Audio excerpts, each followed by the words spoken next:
6:1।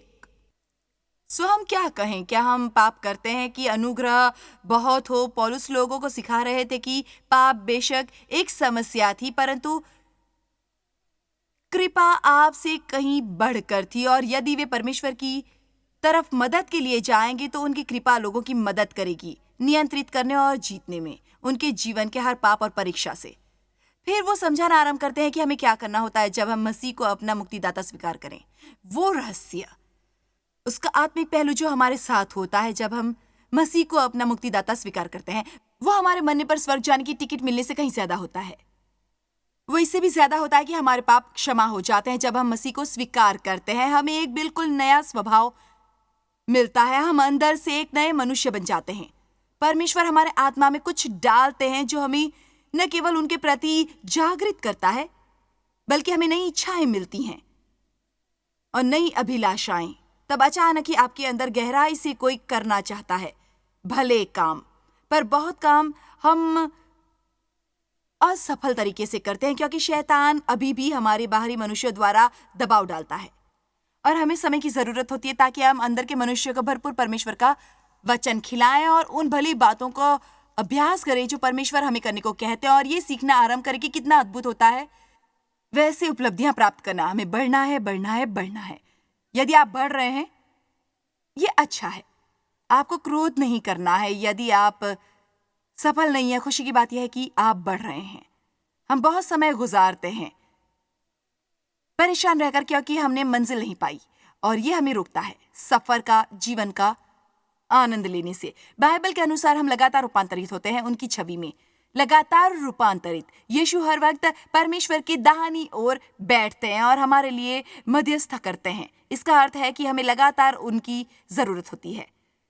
पौलुस प्रेरित ने कहा है, मैंने सीख लिया है कि मैं कैसे संतोष करूं, चाहे मेरा निरादर हो या मेरे पास भरपूर हो। उन्होंने ये नहीं कहा मेरा अभी उद्धार हुआ है और मैं संतुष्ट हो गया। उन्होंने कहा मैंने सीख लिया है संतुष्ट रहना।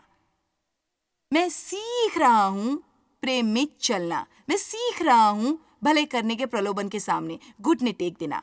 हम सब सीख रहे हैं और ये एक अच्छी बात है। इसलिए मुझे ये कहना पसंद है कि मैं यहाँ नहीं हूँ जहाँ मुझे होना चाहिए, परंतु परमेश्वर की कृपा से मैं वहां हूँ जहाँ पहले थी। मैं ठीक हूँ और अपनी राह पर हूँ। हालेलुया। मैं आपको एक अद्भुत बात बताऊं। गलतियों 2:20 में पौलुस ने कहा, अब मैं जीवित न रहा पर मसीह मुझ में जीवित है, और मैं शरीर में अब जो जीवित हूं वो केवल उस विश्वास से जीवित हूं जो परमेश्वर के पुत्र पर है, जिसने मुझसे प्रेम किया और मेरे लिए अपने आप को दे दिया। वाह, यह कितनी अद्भुत और परिपक्व बात है। पर मैं आपको बता सकती हूं कि पौलुस अपने 20 वर्ष पहले रूपांतरित हुए थे। उनके साथ दमिश्क की राह पर वो छोटी सी घटना उससे 20 साल पहले हुई थी जब वो कहने के काबिल हुए थे, अब मैं नहीं हूं। वो जीता है। उस शरीर को आखिरकार क्रूस पर चढ़ाया गया और अब मैं हाजिर हूं परमेश्वर द्वारा इस्तेमाल के लिए। हमारे लिए जरूरी नहीं कि हर दिन बिस्तर से उठकर परमेश्वर को अपने 20 कामों की सूची दे। मैं ऐसा शरीर होना चाहती हूं जो पूरा भरा हो आपसे। मैं चाहता हूं कि आप मुझे इस्तेमाल करें। मुझे आज वो जरिया बनने दे जिसके द्वारा आप काम करेंगे। मेरे द्वारा लोगों को स्पर्श करें, लोगों से मेरे द्वारा बात करें, मेरे द्वारा लोगों को देखें, लोगों की ओर मुस्कुराएं, मेरे द्वारा लोगों को मेरे द्वारा। ध्यान दीजिए, हम हमेशा परमेश्वर से कुछ करने की प्रार्थना करते हैं। परमेश्वर, सीता बहन की मदद करो, गीता बहन की मदद करो। करीब 1.5 साल पहले मैं परमेश्वर से किसी की मदद करने के लिए प्रार्थना कर रही थी। उन्होंने कहा तुम उनकी मदद करो। आपने सुना क्या कहा? आप जानते हो उन्होंने क्या कहा? मुझसे वो काम करने के लिए कहना बंद करो जो तुम आसानी से खुद कर सकती हो। वो हालेलुया।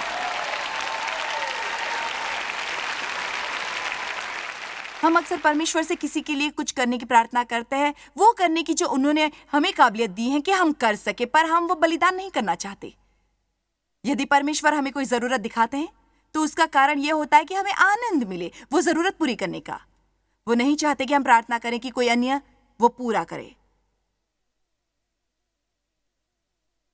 आयत 2 रोमियो 6। हम बहुत तरक्की कर रहे हैं।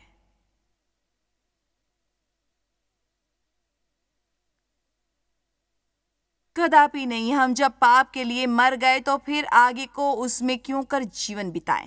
हम मर गए पाप के लिए जब हमने मसीह को स्वीकारा। हमारा आत्मिक हिस्सा पाप के लिए मर गया। अपने दिल में आप आइंदा पाप नहीं करना चाहते। आपका शरीर शायद पाप करना चाहे, आपकी जीव का क्रूस पर न चढ़ा हिस्सा शायद करना चाहे, पर आपका असली मनुष्य, आपका नया रूप, आप जो नई सृष्टि हैं और नए सिरे से जन्मे हैं, पाप नहीं करना चाहते। इसलिए आप वो नहीं कर सकते बिना असुविधा महसूस किए। आप पाप करके सहज रह सकते हैं जब आपका नया जन्म नहीं हुआ होता, पर आपको वो करना कठिन लगता है जब आपका नया जन्म होता है। बशर्ते आप न हो बहुत बहुत पत्थर दिल इंसान और बहुत संवेदनाहीन हो पवित्र आत्मा के प्रति। ये भी मुश्किल है पर खतरनाक है। क्या तुम नहीं जानते कि हम जितनों ने मसीह यीशु का बपतिस्मा लिया वो उसकी मृत्यु का बपतिस्मा लिया? जब आप पानी में नीचे जाते हैं वो प्रतीक होता है दफनाने का। जब आप ऊपर आते हैं वो प्रतीक होता है पुनः जीवन का या नए जीवन का। वो आत्मिक तौर पर पहले ही उस पल हो जाता है जब आप मसीह को स्वीकारते हैं। अब ये केवल एक बाहरी चिन्ह है। पानी का ये बपतिस्मा एक बाहरी चिन्ह है। ये घोषणा करना है विशेष तौर पर दुश्मन बदरूहों को कि मैं अब पाप के लिए मरा और परमेश्वर के लिए जीवित हूँ और मैं पूरा नया भिन्न मनुष्य हूँ अब जिसके साथ तुम्हें निपटना होगा। सो उस मृत्यु का बपतिस्मा पाने से हम उसके साथ गाड़े गए ताकि जैसे मसीह पिता की महिमा के द्वारा मरे हुओं में से जिलाया गया वैसे ही हम भी अनजाने में नए जीवन की सी चाल चलें।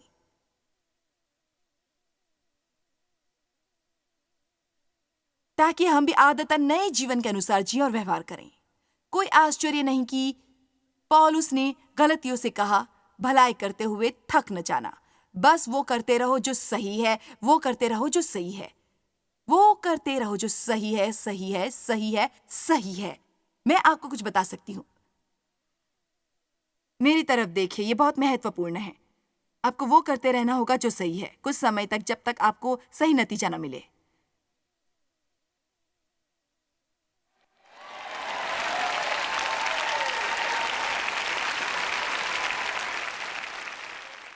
मैं आश्वस्त होना चाहती हूँ कि हमारे दर्शक ये समझ लें। आपको वे करते रहना होगा जो सही है कुछ समय तक, तब जाकर आपको सही नतीजा मिलेगा। जब आप बीज बोते हैं उसके बाद थोड़ा समय लगता है, तब आपको फसल मिलती है। आयत 5, क्योंकि यदि हम उसकी मृत्यु की समानता में उसके साथ जुट गए हैं तो निश्चय उसके जी उठने की समानता में भी जुट जाएंगे। क्योंकि हम जानते हैं कि हमारा पुराना मनुष्यत्व उसके साथ क्रूस पर चढ़ाया गया ताकि हमारा शरीर या वो धर्म का साधन भी हो सकता है।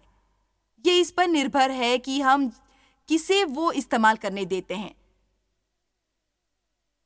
ताकि पाप का शरीर व्यर्थ हो जाए, ताकि हम आगे को पाप के दासत्व में न रहें। मैं आश्वस्त होना चाहती हूँ कि आप ये समझ ले, क्योंकि ये सुनकर आप सोच सकते हैं, विशेष करके तब तक आप इन बातों से अनजान होते हैं। जैसे मैंने कहा, जब मैंने सालों पहले इसका अध्ययन करना आरंभ किया मुझे अपना बहुत दिमाग खपाना पड़ा। परंतु यदि आप सचमुच नहीं समझेंगे कि आप इस वक्त किस तरह की सृष्टि हैं और परमेश्वर ने आपके लिए क्या किया है, आप कभी ऊपर उठकर वैसा जीवन नहीं जी पाएंगे जो परमेश्वर चाहते हैं। आप असल में मसीह के द्वारा सब कुछ कर सकते हैं जो आपको शक्ति देते हैं। अति महान जो रहता है आप में, वो महान है उससे जो दुनिया में रहता है। आप सचमुच एक महान व्यक्ति हैं। आप सचमुच एक अद्भुत सृष्टि हैं और आपके पास सचमुच है एक सचमुच सचमुच सचमुच सचमुच अच्छा दिल, क्योंकि परमेश्वर ने आपको दिया है अपना दिल और उन्होंने अपना आत्मा आप में डाला है, सोने पर सुहागा। और सबसे अद्भुत बात यह है कि उन्होंने हमारे पाप ले लिए और हमें दिया है अपना धर्म। आप धर्मी हैं परमेश्वर के साथ मसीह के लहू के द्वारा, और आपके आत्मा में मौजूद है नैतिकता, बुराई नहीं। बुराई आपकी जीत में हो सकती है, आपके शरीर द्वारा बुराई प्रदर्शित हो सकती है, परंतु आपके आत्मा में धार्मिकता होती है। आप भरे हुए हैं परमेश्वर के धर्म से, सही इच्छाओं से और सही करना चाहते हैं। परमेश्वर कभी हमें बाहर दुनिया में जाकर सही करने को न कहता यदि उन्होंने हमें सही करने का साथ सामान न दिया होता। तो फिर ऐसे होता है, आपके पास वो होता है जो जरूरी है। आपके पास सामान है, पर शैतान नहीं चाहता कि आप ये जाने। वो आपको इस सोच में लगाए रखता है कि आप कितने बुरे हैं, किसी काम के नहीं हैं और अक्सर असफल होते हैं और कुछ नहीं कर पाते, ये नहीं आता, वो नहीं आता। मेरी राय मानो, शैतान को पलटकर जवाब देना, आराम करो और उससे कहो, मैं मसीह में नई सृष्टि हूं, मेरे पाप माफ हो गए हैं, मैं परमेश्वर के धर्म से भरा हूं। चाहे मैं वहां नहीं हूं जहां मुझे होना चाहिए, परंतु परमेश्वर का धन्यवाद कि मैं वहां नहीं जहां पहले था। मैं सीख रहा हूं, मैं बढ़ रहा हूं।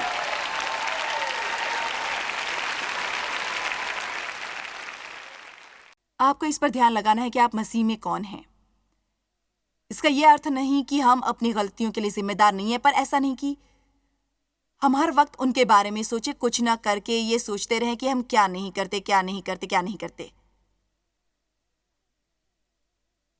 आयत 10 में यहां कुछ अंश छोड़ने वाली हूं, क्योंकि वो जो मर गया तो पाप के लिए एक ही बार मर गया, परंतु जो जीवित है तो परमेश्वर के लिए जीवित है। ऐसे ही तुम भी अपने आप को पाप के लिए मरा समझो, अपने आप को मरा समझो। वो ये बढ़िया है। इससे एक सोचने की प्रक्रिया समझो। उनका कहना है कि यह बहुत महत्वपूर्ण है कि आप अपने बारे में कैसे सोचते हैं। ये मत सोचिए कि मैं ये नहीं कर सकता, मैं वो नहीं कर सकता है। परमेश्वर, मेरी प्रार्थना है कि मैं उस परीक्षा में न पढ़ूं। परमेश्वर, नहीं नहीं नहीं नहीं नहीं नहीं, उसके अलावा कुछ और कर। परमेश्वर, ये नहीं ये नहीं ये नहीं ये नहीं, इसे दूर रखो, मुझसे दूर रखो, मुझसे दूर रखो। मेरे पड़ोसी कितने चिड़चिड़े हैं।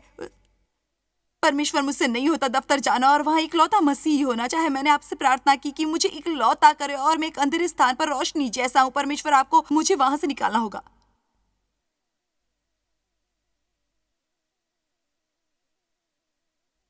जी हाँ, उफ उफ उफ उफ उफ। यदि आप अपने दफ्तर में अकेले मसीही या अपने पूरे परिवार में अकेले मसीही हैं, अच्छा होगा आप 25 बार सोच लें और 1 साल और प्रार्थना कर लें, इससे पहले कि आप सबको छोड़कर जाने का फैसला करें और उन्हें पूर्ण अंधेरे में रहना छोड़ दें। इतनी बढ़िया प्रतिक्रिया के लिए धन्यवाद। हम प्रतिक्रिया क्यों नहीं दिखाते? क्योंकि हम सोचते हैं, देखिए, मुझे ये करने के लिए बहुत असुविधा होती है। अपने को समझे, पाप के लिए मृत और जीवित धर्म के लिए। आप अपने बारे में कैसे सोचते हैं? देखिए, ऐसा है कि जब मैं चॉकलेट वाले बिस्किट देखता हूं, मेरा एक से काम नहीं चलता, मुझे सब चाहिए। मुझे सचमुच कई लोगों ने ये कहा है, मेरे लिए एक बिस्किट काफी नहीं होता। बहाने बनाना बंद कीजिए।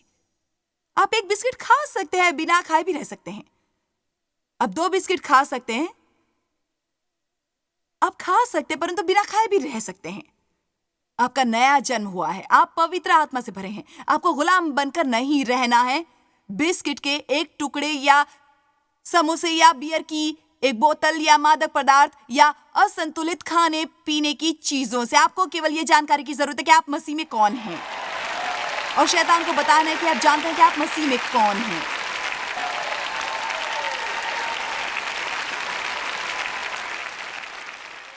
गिरजे में अन्य लोगों के साथ आत्मिक युद्ध के गीत गाना अलग बात है, पर आपको सीखना होगा कि आप कौन हैं जब आप घर पर अकेले होंगे तब। आमीन। पर मैं ये नहीं कर सकता, बिल्कुल नहीं कर सकता, मुझे ये नहीं होगा। अपने आप को पाप के लिए मरा और परमेश्वर के लिए जीवित समझो। आयत 12।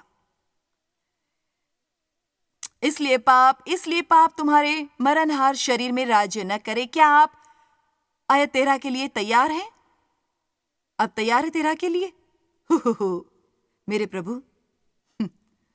अध्याय 6 आयत 13। और न अपने अंगों को अधर्म के हथियार होने के लिए पाप को सौंपो, पर अपने आप को मरे हुओं में से चिरस्थायी जी उठा हुआ जानवर परमेश्वर को सौंपो, और अपने अंगों को धर्म के हथियार होने के लिए परमेश्वर को सौंपो। परमेश्वर को सौंप दो। रोमियो 6 आयत 16 के अनुसार, क्या तुम नहीं जानते कि जिसके आज्ञा मानने के लिए तुम अपने आप को दासों की नाई सौंप देते हो, उसी के पास हो? बताइए, कितनों का किसी तरह की लत का दास बनने का दुखद अनुभव हुआ है, क्योंकि आपने उसके सामने घुटने टेके, एक नहीं बल्कि कई कई बार, और फिर उसका अधिकार हो गया आपके जीवन पर। परंतु परमेश्वर नहीं चाहते कि कोई बाहरी चीज हम पर अधिकार करे। वो चाहते हैं कि हमें अगुवाई, मार्गदर्शन और नेतृत्व अंदर से प्राप्त हो। शैतान दबाव डालेगा, वो कोशिश करेगा और वो हमें सताएगा। परमेश्वर की खासियत है कि वो सुझाव देते हैं शांति से और हमारा मार्गदर्शन करते हैं प्रेरणा देकर, जिसे कई बार यदि हम परमेश्वर के प्रति संवेदनशील नहीं होते तो हम समझ नहीं पाते उनकी सुझाई छोटी बात को। तुम क्यों नहीं उन्हें उसके साथ आशीष देते? तुम क्यों नहीं प्रस्ताव रखते कि तुम ध्यान रखोगे अकेली माँ के बच्चों का इस सप्ताह में एक रात, ताकि उसे एक रात शांति मिल सके? तुम उस बुजुर्ग जोड़े को खाने पर क्यों नहीं ले जाते? आज गिरजे सर्विस के बाद अपने सब दोस्तों के साथ जाने की बजाय, जैसे आप हमेशा करते हैं, ये असल में बस एक छोटा सुझाव, एक छोटा प्रलोभन है। मुझे तुम्हारे साथ अच्छा करने का प्रलोभन हो रहा है। एक बात कहूं, मुझे बहुत प्रलोभन हो रहे हैं यीशु की तरह बर्ताव करने के, पर फिर हम सोचने लगते हैं उससे हमारा कितना खर्चा होगा या वो हमारे लिए कितना महत्वपूर्ण है। मेरा मतलब है, हम बहुत जल्दी पलक झपकती देर में हम इसका पूरा हिसाब लगा लेते हैं और वंचित रह जाते हैं उन चीजों से जो परमेश्वर हमारे लिए चाहते हैं। आप किसके आगे झुकते हैं? क्या आप शरीर के सामने झुकते हैं या आप आत्मा के सामने झुकते हैं? आप जिसके आगे बार बार झुकते हैं, आप उसी चीज के दास हो जाते हैं। यही कारण है कि प्रेरित स्वयं को भुलाते थे। प्रभु यीशु मसीह के बंधुआ दास, वो उसकी आज्ञा मानते रहे, तब तक मानते रहे जब तक परमेश्वर के दास बनने से ऐतराज न रहा। वो बनना चाहते थे उनके दास, वो करना चाहते थे वो सब जो उन्होंने करने को कहा था। मैं उससे बेहतर प्रचार कर रही हूं जैसा आप प्रतिक्रिया कर रहे हैं।